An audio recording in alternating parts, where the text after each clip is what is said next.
I am on a journey towards discovering higher versions of myself. And just like every journey, it gets pretty lonely sometimes. This is why I've made it a goal to bring as many people as I can on this personal development journey towards higher versions of themselves, towards achieving that dream life, towards fulfilling your purpose, towards being all that you can be. No more mediocrity, no more playing it small. I am Judith Bengo, and this is the JM Show. Wadi Ben-Hirki is a development worker, writer, and public speaker. She is the lead volunteer of Wadi Ben-Hirki Foundation and holds a bachelor's degree in accounting from Covenant University. Wadi is an Ashoka change maker and served as a one champion for 2 years. In 2017, she was a focal point for Canada High Commission's She Can Lead campaign in Nigeria. In 2016, participated in African Union's regional consultation on human rights with a focus on women's rights. She was a youth delegate at the Global Partnership for Education Financing Conference 2018, and she served as a special guest on education and skills for the 21st century at the Y20 Summit 2018. She also participated in the 2018 United States Institute of Peace Generation Change Fellowship with His Holiness in Dalai, Lama. She currently sits on the African Leadership Institute Youth Advisory Board and serves as a country representative for the Chatham House Common Futures Conversation. She is a representative of Your Best Life Scholarship Program. Wadi has been nominated on several occasions and has volunteered for a few organizations that focus on education, gender equality, and peace, which are her major areas of knowledge, interest, and expertise. Everyone, meet my guest for today's show. How are you doing today, Wadi? I'm doing very well and I'm glad to be here. Thank you. And how are you doing? I am fine. I'm super, super excited that you're here. It's a huge privilege to have you on the show today. Thank you so much for agreeing to do this. You're welcome, and the pleasure is all mine. Amazing, amazing. You have done like so much. I don't even know where to start. It's so like you are an inspiration. Can you give us I know you get this question a lot, but just a little bit as to how you started, not too detailed, but just a little bit, like how did this huge idea all begin? So I would say, it was funny in January. I clocked 23. I was 23 in January. So on my birthday, some of my friends, they they were like posting different things like throwbacks of maybe awards and all. And then I was like, "Are you serious? Oh, this thing even happened." So what just happened now when you were reading, my citation? I was just like, "Oh, this actually happened. That happened." And I think I should take some time to sit down and actually go through everything and appreciate, because most times we're just really moving, and we forget to look back and see how far we've come. So thank you for this. So how we started was 5 years Welcome. ago. 5 years ago when I was 18, I was going to my third year in the university then, and I've always wanted to help transform the lives of people, but I didn't know how. And I mean, like at 18, what do I probably have? So I was just like, oh, when I grow up and I have a steady source of income and this and that, I'll do it. But at that point, I just felt it strongly, in my heart that, you don't have to do something so huge. Just start from somewhere, get people on board, people who are passionate as you, and just help.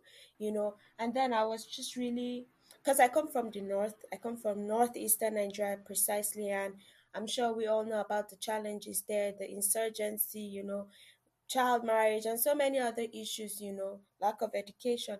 So I was just like, let me do something.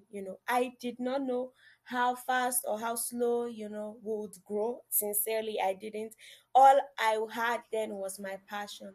And then that was what set me in motion. Wow. Okay, just start.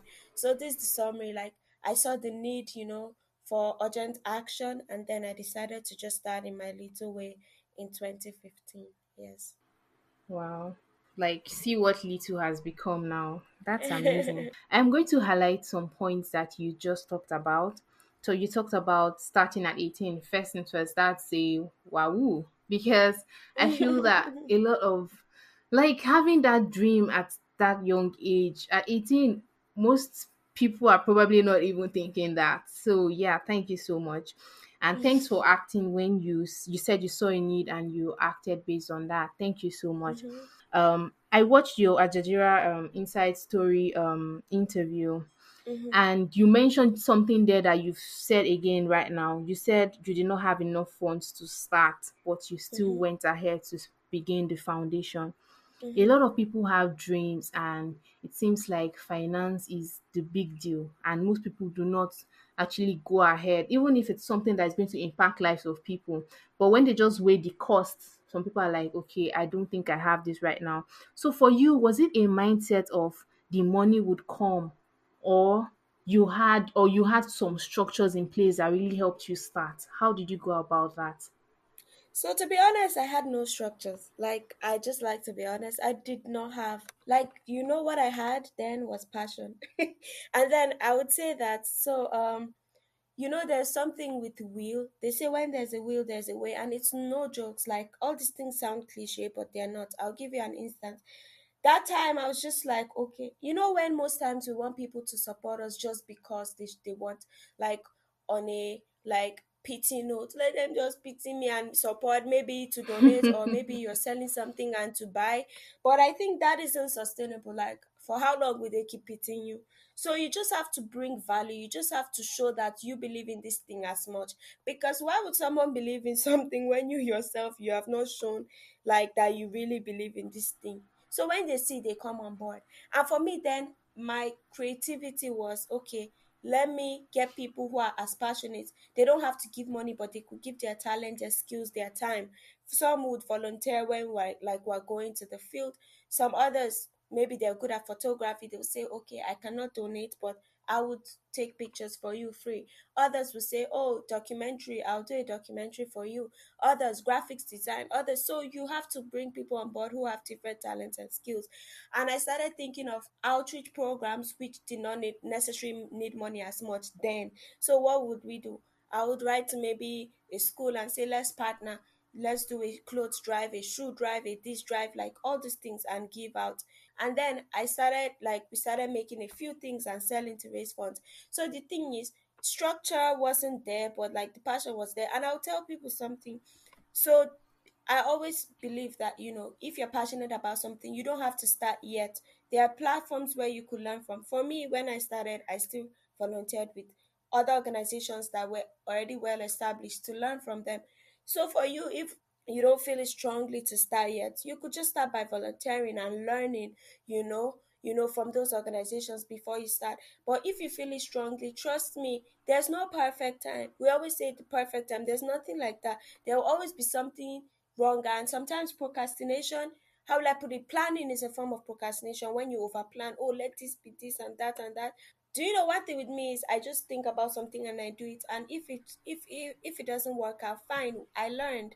But I'll rather fail and know that I actually tried and not try at all, because if you try, you have a 50% chance of it being right. But if you don't try at all, there's no chance at all of it working. So why don't you just go with the 50%? And another thing that helped me then was I had a lot of support.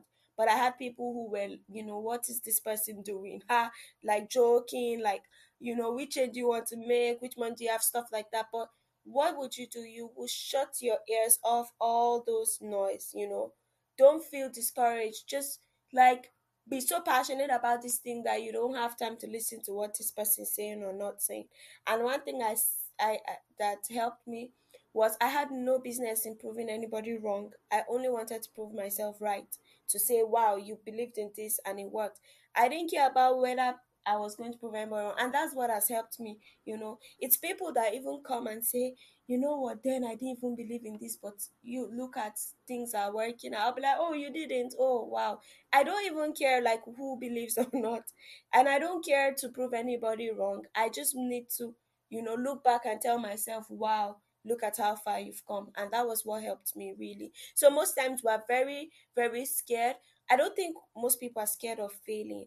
They are scared of what people say when they fail, to be honest. So when you go past, oh, I'm scared of what people say, to let me just try. This is about me, not anybody. I think that's when you begin to be liberated and you begin to start following what you want to do. Be it entrepreneurship, be it social impact, whatever it is, don't care. It's not easy, but just don't care and do your thing. That's it. Wow, wow. So many PowerPoints right there. You said when there's a will, there is a way. I feel sometimes people just are so big on the money and they just let the dream die. And you also said believe in yourself, take a chance on yourself. Like if you don't believe in yourself, you don't expect other people to believe in you. You mentioned something about being innovative, creating things to sell, to raise funds. That was amazing, amazing. So, money is important, but it is not everything that you need to start. So, True. you've You're also welcome. mentioned something I want to ask you a question about building a team.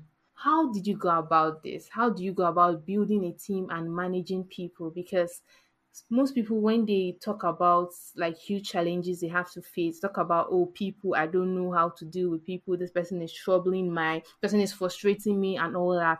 So how do you bring people on board and getting them to buy into your vision, having to work together with them? So there are many ways to go about it. Do you know what one thing I tell people that we work together? I tell people that we you don't work for, you work with. To me, there's a difference because I and yesterday I was talking to one of my amazing team members. She's practically a sister to me and all that. We met during all these volunteering things for an organization, and we're like really close now. And then she's like, "This is such an honor," and all. I'm like, scrap all that. The foundation is not any more of mine than it is of yours. It is ours. So one thing that you need for people to come on board is for them to feel like they are a part of something. Not, oh, hey, you do this, hey, you do that. But rather, what do you think we should do about this? There's a difference. Hey, you do this, is that you've already decided, oh yeah, take, do it the way I want. But saying, how do you think we should go about this? You are giving them room to give their ideas, and everybody wants to feel, like a part of something, not just carrying out tasks, but being part of the process to even decide what tasks, to carry out. So there's a difference. And another thing is, you should appreciate people. One thing I do is I do a lot of search online for different things. When I see opportunities, and I know this person, I have like a list of like my friends, my team members, everybody like that, like is very important to me, that's special to me. I have a list of their names and what their areas of specialization is, or rather are. So when I see an opportunity, I already know it off the top of my head. If it's this thing, it's this person. If it's that thing, it's that person. I send to them, hey, look, check this out. You could apply. And I always tell them my failure stories, not just my success stories, because many people are afraid of all those rejection mail. I'm like, you don't want to know how many rejection mails I've gotten. But on the flip side, I've gotten a lot of yeses as well. So I encourage them. How else do you encourage people? There are times they need recommendation, they need reference. They've put in so much, to help us grow. The foundation will give a recommendation letter for them, or if it's an individual, I will be their referee. Ways in which you help them grow, gifts here and there, nothing big, just make them know that they matter. Once in a while, send them messages. Hey, thank you so much for all you've done. Without you, we wouldn't have been able to achieve this. All those words of affirmation, all those encouragement, it helps them go far. And also them seeing many times, when we go to like for projects and they see how at the end of the day people are smiling and everything, it makes them happy, and they even want to come on board more. Sometimes they are the ones now even saying, hey, let's schedule a call, let's think about how to do this, how to do that. So at the end, you have to wait to see how passionate they are, and you have to be an exemplary leader. You have to be a servant leader. You don't know it all. could also even help you with creative ways. So instead of delegating responsibilities, rather sit down and plan how should we go about these things. And recently, we were 5 years recently, and while rebranding, revamping everything, and we'll soon be back on social media again and all. But like we to ourselves were talking, and I sent them pictures of some of our scholarship recipients, that we've been helping through school. And I sent them the 2015 pictures of the children and them now with their results and all. They were so elated. Two of them precisely called me like crying that they did not know that they could be a part of something transformative like this, seeing children's lives change. These testimonies alone are enough to encourage them to keep moving. So one thing I would say, the most important thing is for them to feel like a part of it, for them to know that they are a part of it, rather. Like, and you guys forming this like team spirit, saying that we are all in this together. It is our own thing, or not my own, or this, it is our own thing.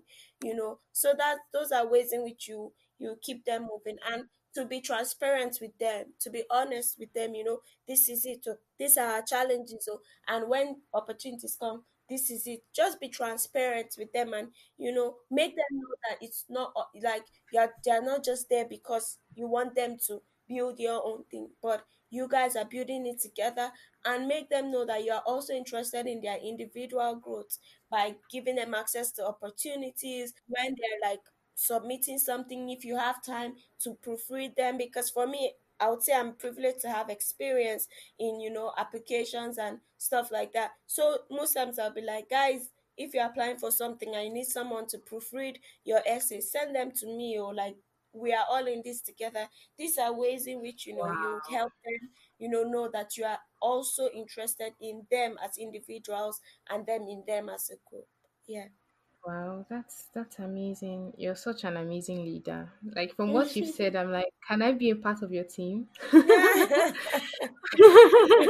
Yeah, thank you so Oh, much for sharing thank that you, with us. dear. I asked for some of your your anchor practices, and some of them you sent me about three. You said journaling, gratitude walk slash exercises, and meditation. These are all PowerPoints. I would, if we had time, I would have said talk about everything, but I'm just going to say, can you please talk about journaling, what you do exactly when you journal, and how this has helped you? So for me, I would say journaling is a practice that has helped me. I love to write. I really love to write, because one thing is that there's a connection with when you write. Yeah, people type, and all that, but there's something, I don't know if it's for everyone, but there's this connection I have with my pen and my paper when I write. Like, it's really, it just makes me express myself more. So the first thing I would say is I write my goals, my plans, and then my this words of affirmation I tell myself almost every day. You're a queen, you're outstanding, you're this. I write them, and then I read it out to myself. I also write future plans. Okay, where do I see myself in 2 years, in 5 years, in 10 years, things like that. I also journal about people. There's something I do. I watch a lot of documentaries about successful people in different fields. And for me, success is not necessarily in terms of money, finances, but in different ways in which people have succeeded in life, made impact. I watch their stories, and I do a brief summary in my book, so that when next I want to like refer, I don't have to go back to the long video, but I have like the take homes like that I've jotted in my book. I also journal about, where I'm coming from, because most times we forget what all what about is, where am I going to? Where do I see myself in this? But how about where you were like 2 years ago and where you are now? So it's a form of me reflecting, seeing that, wow, this has happened, and that. I also journal about, like I said, plans, so that when I achieve them, I go back and tick. When I achieve this, I go back and tick. I write the dates that I wrote the plan, then I write the dates that the plan was achieved. And then I journal from like when I read books about different things, so I journal to what did I learn from this. I do SWOT analysis a lot about people, their strength, their weakness, the opportunities they had, the threats and challenges, and how what can I take out of this, what can I take out of that. So journaling just helps me to express myself and like to talk about like my future plans. And then I'm into public speaking to an extent, so I journal because if you've noticed, most times, or rather, I don't hold any book or paper when I talk, because I just, it's good to have those things, yeah, but for me, I just like to, like, the real work is behind closed doors for me. That's where the practice is and the perfection. Then when I'm on stage, that is the delivery. So journaling helps me to put things together and practice, so that when it's time to speak, about that thing, I already have it because I've written them down and I've digested them. So for me, journaling is very personal and it helps me to like express myself. Yeah. Wow, that's amazing. From everything you said, journaling for you is part of intentional living. It's part of being conscious of things that are happening around you and not just passing days, because you say you write things you want to achieve, you write the dates, and you write even when you've achieved them, and that is super amazing. You do quite a lot. You're involved in quite a lot of things. And I know that it is possible to get overwhelmed sometimes, not all the time, but sometimes. So when this happens, how do you stay refreshed, and what actually motivates you to keep going at times like this? So I get these questions a lot, like this particular question that around, doing a lot. But it's funny, it looks like a lot, but it really isn't a lot. I would Really? explain. Yes, yes. Some of them are just one-time programs, where you just go and deliver, do everything, and that's it. Then some of them, for example, being on a board, being on the board isn't like, we don't even talk, it's not every day. We talk like we have plans for when we want to, have the meeting, what are we going to discuss, what will be the deliverables, and how we measure like impact, results, and stuff like that. So most times it's just about proper planning. They are really not a lot for me, to be honest. I still have time, like enough time for myself, and at the end it's about doing it like a scale of preference. What is important to you, priority list basically. So instead of me like doing some other fun stuff, I reduce the hours because I know I have to do this. And many times I wait, what is the result on the investment of my time in this?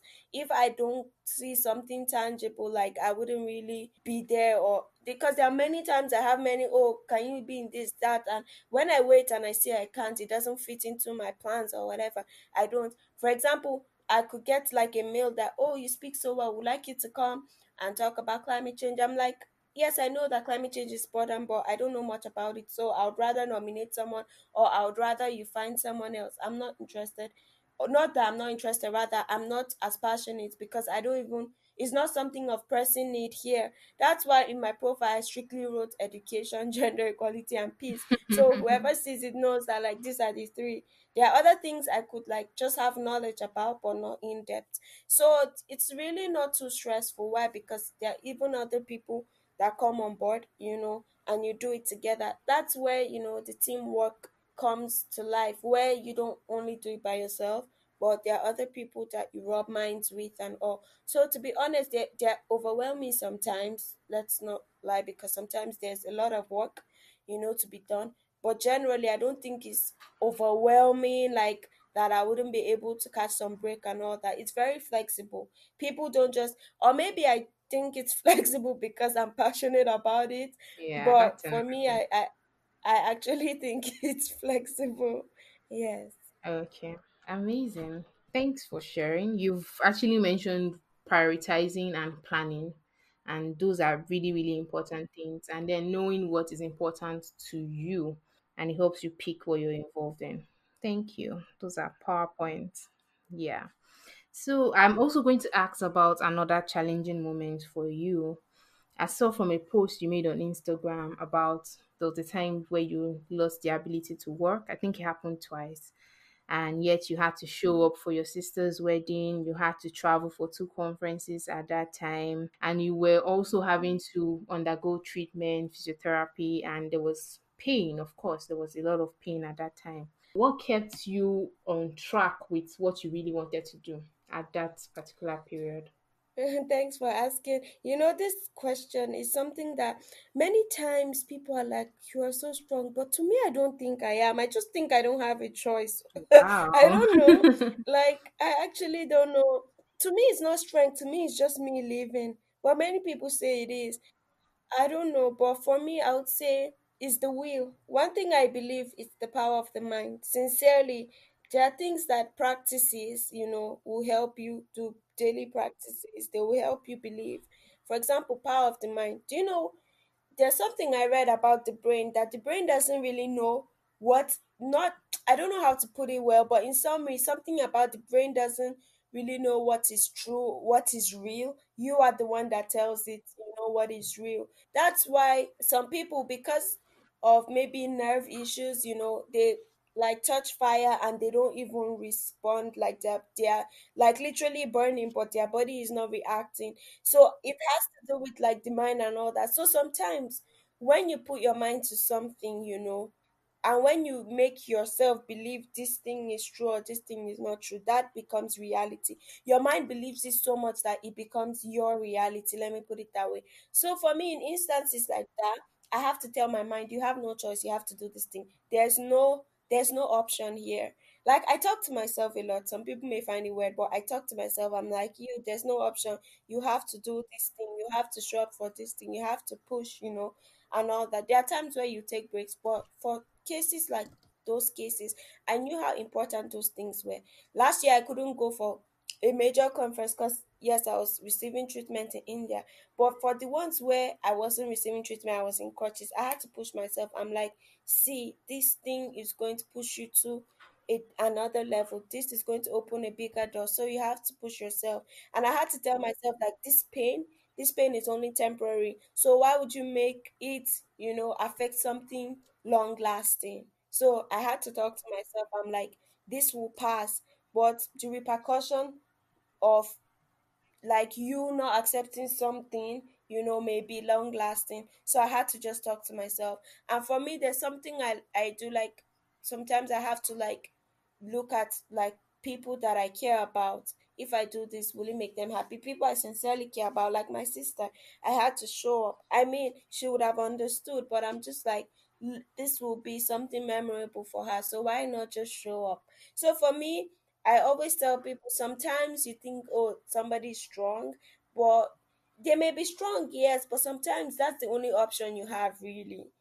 That's the only option you have. So you just have to push. And I try to use these situations to prepare myself for the bigger things, bigger trials that may come, not necessarily physically, but it could be in other ways. So I have to work on my mind, to prepare it for like the bigger obstacles that I'll have to conquer like in the future. So it's for me it's preparation. Yeah. Amazing. You're such a strong woman, I must say. You keep saying you don't have a choice, but the truth is we all have a choice, but you just choose the better option. You choose you make the choice that would make you a better person, which a lot of people don't make. So you're a very strong person for doing that. All right, before I proceed to the next question, I'm going to read out your quote. Despite all that life throws at you, you always come out refined and refined. You will finally get to see, know, and believe that the scars you have worn all your life are proof that you went to war and you conquered. Wadi Ben-Hirki. That's a powerful quote right there. And I believe it came from all your experiences. It is amazing. It is amazing. Thank you so You're much. welcome. From our conversation, I must say that you're someone who has worked on your mind, like you've done detailed work on your mind. So I want to know what you do for personal development and how you improve yourself. Okay, so for me, ever since I was young, if I could remember, I love to read. I love to read, and weirdly. I don't know if I should be ashamed or not, but not really school books, but other books Don't be that I ashamed. believe were going to help Or me. plenty. Yeah. I always love to read books that you see. Like I started reading dictionaries in my primary school. I'll just open and read dictionaries. Like, what does Oh this mean? wow. And I started reading all this encyclopedia, like world map and the rest. I just felt okay. Then I'm like, even if I can't travel to this place, I could read about this place. And do you know, funny enough, fast forward now, they help me because when I travel for work, I'm able to engage with people from different parts of the world. Like I talk about things and they're like, how do you know? Or this president or this prime minister or this and that or this place, and they're like, how? So it helped me open my mind. To me, learning is liberation, is enlightenment. And for me, education is not just like the formal thing. For me, education is just new knowledge, something you didn't know before. And that's one thing that is lacking in our systems here. Like they don't teach you how to apply the knowledge. They just give you formulas and then you solve. But in real life, nobody is asking you formulas. They should teach how to apply that knowledge. And I had to teach myself that. So I had to like start reading a lot of books, and then I watch a lot of documentaries. I barely watch movies. I'm not saying like movies are bad, but I just, maybe I'm just not interested in movies. Rather, I watch a lot of documentaries, like about people, places, businesses, how they were able to build, how they were able to maybe pass through some challenges and still come out great. And I also use my story. There was a time that someone asked me, who inspires you? I called some names and I called myself, and they were like, wow, that's new. I'm like, yes. If you don't inspire yourself enough, then I mean, what's the point? Like before, I didn't used to feel that way, but I had to learn to be inspired by myself. Like, I don't know if you watched my Yours in Power documentary. The first picture was when I was I saw two it and I had, amazing. thank you so much. And I suffered from a third-degree burn. That was the first picture I held in the documentary, and so many things. And so those things help me because when I'm going through challenges, I go back to my little self, see that young girl who suffered burns and was in hospital for months, and I'm like, she didn't give up, so you have no damn right to give up at an old age like this. So things like that. So sometimes you have to like find what inspires you or who inspires you, and talk to yourself. You spend the most time with yourself. There's no matter, even married couples, they are not 247 with themselves, but you are 247 with yourself. So you should become your own friend. Talk to yourself. We human beings like to like show up for people, give them second, third, and tenth chances. But for us, we fail once and boom, we write ourselves off. It shouldn't be that way. The way you are so like you give make like you make room for disappointment with people. Make room for disappointment with yourself. Acknowledge that you also fail too, and things like that. So I talk to myself a lot. I talk to myself like I am my own friend. I'm like, you messed up in this thing. You should do better next time. You did great thing. Like I actually legit talk to myself, and that's what helps me. And I Wow. have a circle of people that I communicate with that are way older than I am, and not just older but experienced and wise. My work exposes me to meeting different types of people, which I'm very grateful for. So there are some that I just connect with. I don't bombard them every day, hello, this and that. But once in a while, I like say, oh, hi, it's been a while. Could we schedule a call? Maybe Zoom, WhatsApp, or normal call. We talk. Many times I spend time with people who are way older than I am, and people say I talk older than I am, maybe because of like people I surround myself with and my daily practices. But I speak to them about things. I'm like, how do I do this? And they have gone through this and have seen success. So one thing I'll tell younger people, be deliberate about the people that you surround yourself with, not just because this person is older, boom, or this person has a good resume, boom. No, look at how they talk. Because I can have a good resume, but like in person, I can be like not so wise. So you have to like look at them, study them first, not just immediately hop. Hi, I would like to know. Like even this mentor thing. For now, I don't have one name I'll call as my mentor, but I have people that I would say are my friends. They may be like over 20 years older than I am, but we talk, we go grab a coffee or have dinner, and I tell them I'm going through this challenge. And I'm able to tell them why, because I've seen that they went through that and conquer, not just people that are giving you quotes from heaven, but people that have gone through the process and have measured result. And lastly, I have different people for different topics. For example, some people they could help you, in work life balance, some others like in networking, some others in personal development. So whoever you want to be a mentor, be a guide, a coach, whatever it is, you have to just pick the right people and know how they could come in and how they could help you, based on their lives and what has worked for them. Wow, that's amazing. Thank you so much for saying the people that the friends you have matter. People say we get into peer pressure and everything, but I feel that if you're with the right set of people, the peer pressure from them wouldn't be a bad one. So yes, surrounding yourself with the right kind of people actually matter.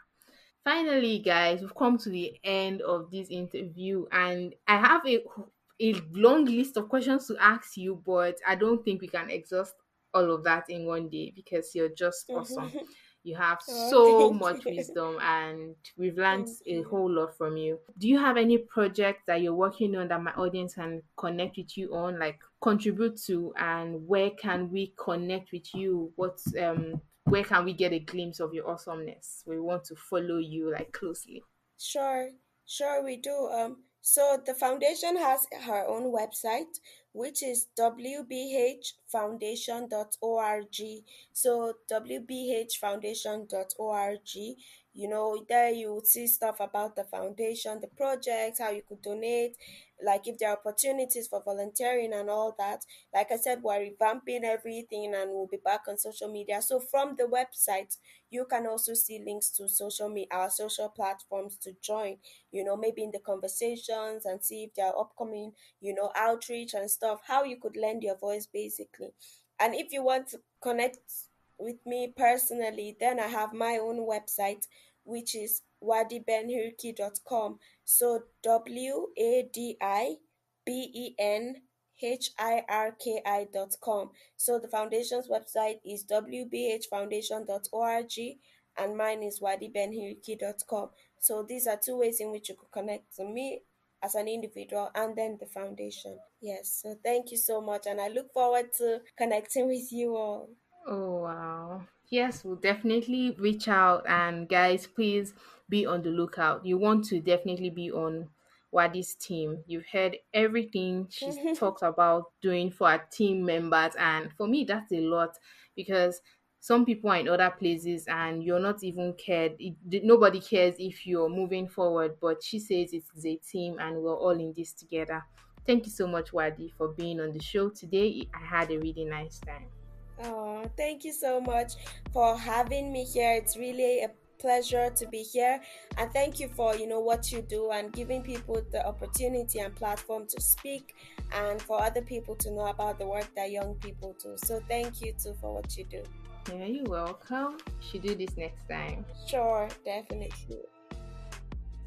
Congratulations, we're making significant progress on this journey already. Remember the journey I spoke about earlier? We are one step ahead right now. Please do not forget to share this podcast with a friend and leave a review on Apple Podcasts for us. I'm sure that by now you've subscribed to the show, but if you haven't, do so now. You can follow the conversation on Instagram at thejm.show. We want to hear from you. We want to know what your nuggets were from this episode. You can also send in your questions via email or via voice notes. We would appreciate your support to keep the show going, so do well to make a donation. All the details will be in the show notes. Till next time, keep living.